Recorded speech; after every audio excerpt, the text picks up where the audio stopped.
Valley News Live at 10.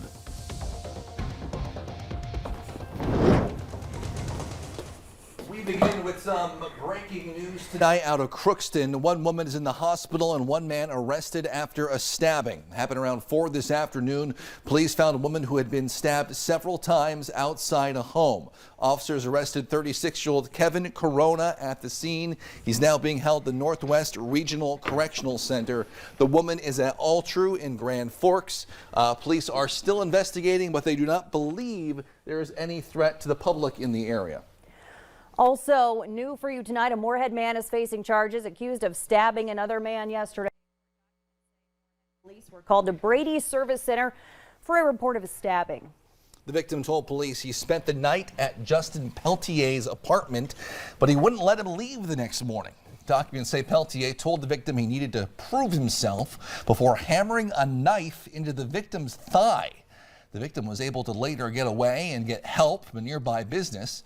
Peltier faces up to 7 years in prison if convicted. Chief Meteorologist Hutch Johnson joins us now with a first look at your weekend. Hutch? Thanks so much, Stacy. Good evening, everyone. We made it through a rough and tumble weather week here in the Valley, and we closed the week off on a great note. And we have more great weather to talk about, but we want to give you a first alert to some big-time changes this weekend. Our little weather wiggle Sunday into Monday looks like it's going to be more of a slow-moving snow producer. Here's what we're watching for. Snow, wind, and icy roads. When Sunday in the morning hours, the system will spread from south central North Dakota into the valley, and it will last into Monday with wind and snow. Travel trickery is likely to ensue. 4 to 8 inches of snow. What's the risk? It's going to be greatest along and south of Highway 200 yet again. Reduced amounts and probabilities as we go up to the north. We'll have more on the hour-by-hour timing of that right now. Temperatures have dropped off quickly in Fargo, but holding on to 20s elsewhere, near 30 in Sisseton. I am getting reports, thanks Shelby for your call in, that we have some visibility in spots. It's down to a few hundred feet north of Fargo. 3 miles visibility in Thief River. With all of that melting going on today, we've added some moisture to the lower atmosphere. Your hour-by-hour forecast, y'all, coming up here in just a few minutes, and we'll go over some beautiful weather too for the weekend, but more details on our storm system. All right, sounds like a plan. Thanks, Hutch. A Moorhead man is facing several charges after being accused of sexually abusing a child for years. Court documents say the victim told police Gregory Allen Mole abused her several times between 2009 and 2015.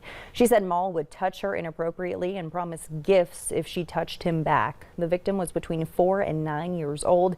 A $100,000 bail was posted yesterday. Mole faces up to 30 years in prison if convicted. We have an update on a shooting in Jamestown earlier this week. 2 people are now facing charges, and according to court documents, the woman admits to shooting the man. Terrell Getz is facing a felony reckless endangerment charge. Jeffrey Knockleby is charged with aggravated domestic assault. Court documents say Getz picked up Knockleby from a bar. He started hitting her. She claims the assault continued when they got home, so she got a handgun and fired 1 round into the ceiling and meant to fire another at a table, but she missed and hit Knockleby in the arm instead. He pleaded not guilty in court today. A no contact order has been put in place between the two. A Grand Forks woman is dead and a Walsh County woman seriously hurt after a rollover in the Northern Valley. Troopers say a 23-year-old lost control of his car on Walsh County Road 15 near Minto last night. Both passengers were thrown from that car and one of them died. The driver has minor injuries and is facing charges. We're still waiting to learn the name of the woman who was killed. Lawmakers have advanced a bill in North Dakota that would allow physical therapists to hand out handicap parking permits. Currently, only physicians, chiropractors, and some nurses can sign off on them. Those in favor of the bill say patients tend to see their physical therapist more often than they see their doctor, which will make it easier for them to get a parking pass. The bill now heads to the governor's desk. Meanwhile, Minnesota Governor Tim Walz signed the largest expansion of voting rights in half a century into law today. More than 55,000 formerly incarcerated people in Minnesota will now have the right to vote. Proponents say felons who have served the time and are living and working in their communities deserve the right to vote. We had an opportunity after a pardon board meeting where one of the individuals who came from that pardon board said, well, with this pardon, I just might run for office. That person is a city council. He's saying that person is now a city councilman. The law goes into effect July 1st. We're learning new details about what led to a crazy crash in Minnesota. This happened during a high-speed police chase in North Minneapolis early Thursday morning. Police say the people they were pursuing went off an overpass and crashed into the bank below. Jennifer Mayerly has the story. We're told this chase with lights and sirens started with an attempted traffic stop by troopers in North Minneapolis. The fleeing Kia got back onto I-94 at Dowling. State Patrol says it went at least 94 miles per hour. It's a stolen vehicle. The driver got off on 49th Avenue North, going right over the overpass, landing on the bank below. Crash. Maybe crash. Okay, we're starting medics. From above, the fencing smashed where the Kia crashed through. It's where Ann Holborn walks her dog daily. I'm astounded. I can't believe they're okay. That is a big fall, and it looks terrible. You can see the 14-year-old driver and 15-year-old passenger get out and run. Police caught up with the boys and took them into custody. We got to deal with, how do we start to reach young people? Brett Buckner works with youth to find purpose and positive outlets. He says seeing the chase and crash is alarming. Kids are just trying to say, I feel alive, I feel exhilarated, I'm able to do certain things.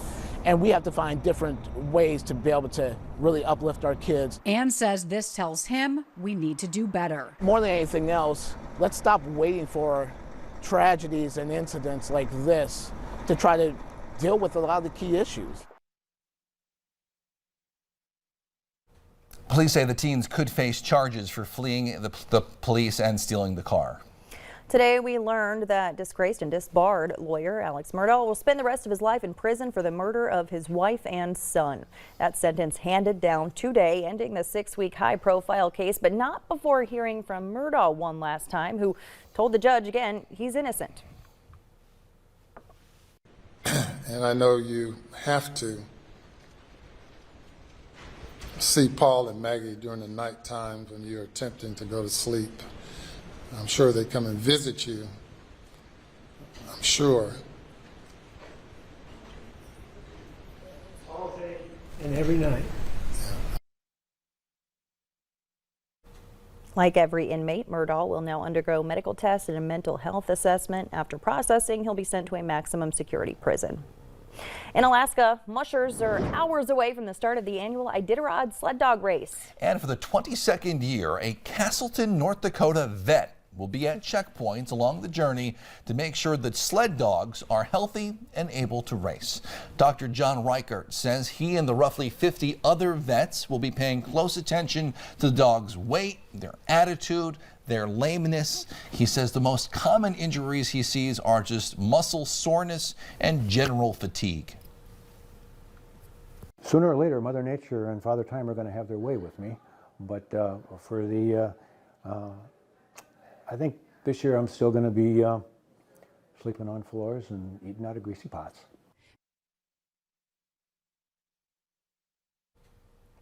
He says he plans to keep serving in the race for as long as he can. The Minnesota Boys State Hockey Tournament starts next week, and since 1964, one man has been calling all the games. Former Gopher hockey star Lou Nana spent 59 years at the boys tournament, earning him the nickname Mr. Hockey. It was me, and I'm Minnesota. It's just, that's who I am. That's what I've done. He scores! Lou Nanny! Meanwhile, the NFL Combine is now underway from Indianapolis, and a few NDSU Bison are among the pro hopefuls there, showing off their skills this week. Valley News Live sports director Devin Fry is in Indy with details. Thanks, guys. Day one of our scouting combine coverage down here in Indianapolis outside of Lucas Oil Stadium is in the books. Now, while it's our first day down here, our Bison football players that have been down here have been very busy, including tight end Noah Gindorf. Now, for Noah, this isn't a particularly important event. He's had to wait an entire year to be here. He was originally supposed to be here last year, but ankle injuries derailed those plans. Now he has his chance to meet with coaches and NFL executives and scouts as he looks for his home in the NFL. The same injury that kept Gindorf sidelined last season is having its effect here at the Combine as well.